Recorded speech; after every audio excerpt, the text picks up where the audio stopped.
The long anticipated wait for the Quora water shutoff valve is finally over. You can actually buy it today. And I've been using it for about 3 or 4 months now, and there's a lot of great things I like about it. But I've also been using the EcoNet Bulldog for about 3 years, and it's been awesome. I love the Bulldog, and I highly recommend the Bulldog, but it does come at a much higher price. In today's video, we're going to discuss some of the key differences between the Quora and the EcoNet Bulldog to find out which one is right for you. Let's jump into the video. First off, I do want to thank Quora for sending this out to me for a full honest review, but this is not sponsored in any other way, as I do not allow sponsorships on any of my channels. Now, I think having an automatic water shutoff valve in your smart home is a must-have, especially when you compare the cost of what water damage is going to cost you, compare that to a bunch of water sensors and the actual cost of the valve. It's negligible compared to the water damage, plus all the hassles and headaches of dealing with such water damage. Now, of course, sells these little water sensors that are super affordable. They're small and convenient, battery operated, they're Zigbee and can be put anywhere that potentially there could be a leak. But also use the Eve water sensor. I have a Bode water sensor that has the sensing rope. I absolutely love both of those. The Eve one you have to plug in. The Bode one is battery operated. And there's a bunch of other water sensors that you can bring into your smart home. Like I said, my primary smart home is Apple Home, so I'm looking to bring everything into Apple Home and having that be the place where I have my automations. And the nice thing about the Quora T1 is that works with all those systems. Also, if you're using a Matter hub from Quora, like the M3. Now, you can also bring the Quora shutoff valve directly into systems like Homey, because Homey can be a Zigbee hub and the Quora T1 is Zigbee based, so you can bring that in. And I did use it with it, but unfortunately when you bring it over to Apple Home from Homey, the leak sensor from Aqara actually shows up as a humidity sensor rather than a actual leak detector. Thus, I do recommend that you use this with a Aqara hub like the M3 that's Matter compatible. That way it brings it into Apple Home as a leak sensor. And then the shutoff valve still shows up as a switch or a light or as a fan. There's no water shutoff valve in Apple Home. Currently, there's a water valve for like outdoor spigots, but there's no main water shutoff valve that's currently for Apple Home. So it's just a standard switch within Apple Home that you want to keep on all the time, unless there's a leak. Now, the EcoNet Bulldog, I've seen a couple different versions, from Wi-Fi to what I have is Z-Wave, and you have to figure out how to bring that into Apple Home because it is not native to Apple Home. I bring mine in through the Homey hub, and that comes over to Apple Home as a switch because Apple Home does not support water shutoff valves yet. And then I have all my water sensors from Aqara, Eve, and a Bode all syncing Apple Home, and then the automation for a leak is all automated within Apple Home. And it's been working great for me for over 3 years now. I do test the system every 6 months or so. I just take a random water sensor, get it wet, and make sure the system is working, and it's never failed for me. And there was a time I did have a small leak under the sink in my daughter's bathroom. It detected it and it shut off the valve and notified me right away, and I was able to fix it. Now, two things about the EcoNet Bulldog. Obviously, you have to get into Apple Home. If you're watching this channel, I'm sure you're an Apple Home user like I am, which means that you will need a Z-Wave hub like Homey or Thinka. I think Thinka you can't even get in the United States still.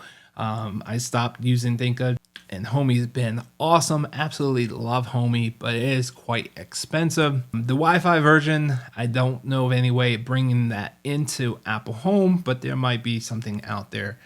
You just have to look around. And the second thing is that it needs to be plugged into a power source, so you will need an outlet nearby.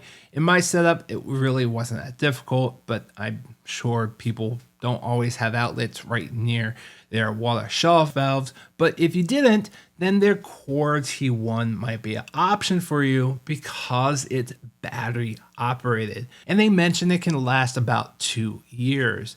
Now, I've had this about 3 or 4 months now, and it came with 4 AA batteries. And I replaced the batteries about a month ago because I was getting notifications that it was low. Now, understand that I put this through testing and on and off, probably a lot more than most people are going to be doing that in their initial testing just for my review period, so that I used up more of the motor and more of the battery power. But I can't honestly tell you how long that battery is going to last in standby mode, because you don't usually turn it on and off all the time like I was doing. So I did put fresh batteries in, and I will definitely keep you guys updated. If I have to change them out again, they're dying too soon, I'll leave a pinned comment down below to let you know. Now, I can also see in this battery option not just being a huge plus for people that don't have a plug nearby, but maybe in a situation where power actually gets knocked out, but then you still have a leak somewhere by chance, and your battery operated water sensors detects that. But if I had the Bulldog plugged in and there was no power, it would not shut off. So having a battery option is definitely a plus in certain situations. Now, when I first got the Core T1 and realized that it was a battery operated smart valve, one of my first thoughts was that this is no way going to be strong enough to turn off my shutoff valves. Now, Core mentions that this can work with 1/2 inch valves, 3/4 inch valves, and a 1 inch valve, which is what I have. I have the larger valve. Now, the Bulldog can do all those, but they can also go to some uncommon size, like 1.25 inches and 1.5 inches. Now, the Core comes with 2 different mounts, one for the smaller pipes and one for larger pipe. Now, in my use case, like I said, I do have a larger 1 inch shutoff valve, and I did have to mount it to the valve itself. I actually prefer it that way because it's not putting any additional stress on that junction point between the valve and the pipe. But then again, I haven't heard any use cases where it actually breaks. But my thinking and in my head, I always would like to have it on the valve rather than on the pipe. But backing up to the battery and being strong enough to turn it, I actually noticed right away that it is not as strong as the Bulldog. And I also found out very quickly that it does not shut off all the way. Now, understand, I do have an older house. It's the original valve to the house. It's 30 plus years old, and it's a larger one. And even though I tried to, loosen it up by hand, tried a little lubricant, it just still was not strong enough to fully close the valve. Now, it closed the valve probably about 90-95% of the way, but even after 20 minutes of having and monitoring the water draining out in my basement sink and opening the valve upstairs so with all the water would air out of the system, it still was coming out at a good stream. And then when I manually closed it the rest of the way, within a minute or so, it fully shut off. Now, I tried everything that I could think of to make this work. I made sure that the things that were supposed to be aligned were aligned, and nothing except for pushing it with my own hand actually made it shut all the way. So unfortunately, it's just not strong enough for my ball valve. Now, I did mention this to our Core that did not fully shut off, and they're aware of it. But unfortunately, you're just going to have to test it for your valve and your system to see if it's strong enough. Where on the other hand, the Bulldog is more than strong enough.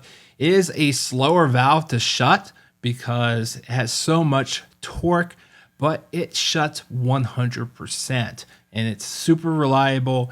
And if, as long as you don't need a battery operated one and you have a larger or older valve, I would highly recommend you go with the Bulldog. But if you did have a place where you don't have power and you have a smaller or newer valve, then definitely try their Core T1, as it is a good valve. I've actually tested probably about 5 or 6 different shutoff valves that are retrofit, and they're not even close to the strength of this Aqora one. In addition, those were plug-in ones, and this one's a battery operated one, and it's the second strongest shutoff valve I've ever tested, even though it wasn't strong enough for my system. And another thing to keep in mind with any of these systems, no matter if it's the Bulldog or the Aqora, is you gotta make sure that it has communication within range. So if it's using Zigbee, you gotta make sure the hub is within range, and if not, you need some type of repeater. You can get one of Aqora, I think their plug could be a repeater. One of their neutral wire switches can be a repeater. There might be a couple other ones that can be a Zigbee repeater. And then there's obviously Z-Wave repeaters that you can plug in, and other Z-Wave accessories that are always powered on that can extend the Z-Wave signal. So just keep that in mind. If your water shutoff valve is in an awkward place, if it happens to be outside, keep in mind that the Aqora one is not water resistant. I'm sure people are still going to do it and try to protect it somehow. And I'm not quite sure how it's going to do in the cold weather because it is battery operated. So it's really not meant to be outside. I know a lot of water shutoff valves are outside people's homes. Mine is in my basement indoors, but I know in certain areas they do have them outside. You just have to kind of try it and protect it as best as you can. Now, unfortunately, I'm not able to use the Aqora because it's not strong enough for my system. But if you want the Shure thing that's super strong for any system, and you have a plug nearby, then definitely get the Bulldog. But if you want to save a little bit money, and if you have a newer or smaller valve, then the Aqora one could be a good choice for you also. All right, guys, that's going to do it for me. I hope this video was helpful. Let me know if you have any specific questions about this down below, and I will answer those when I have some time.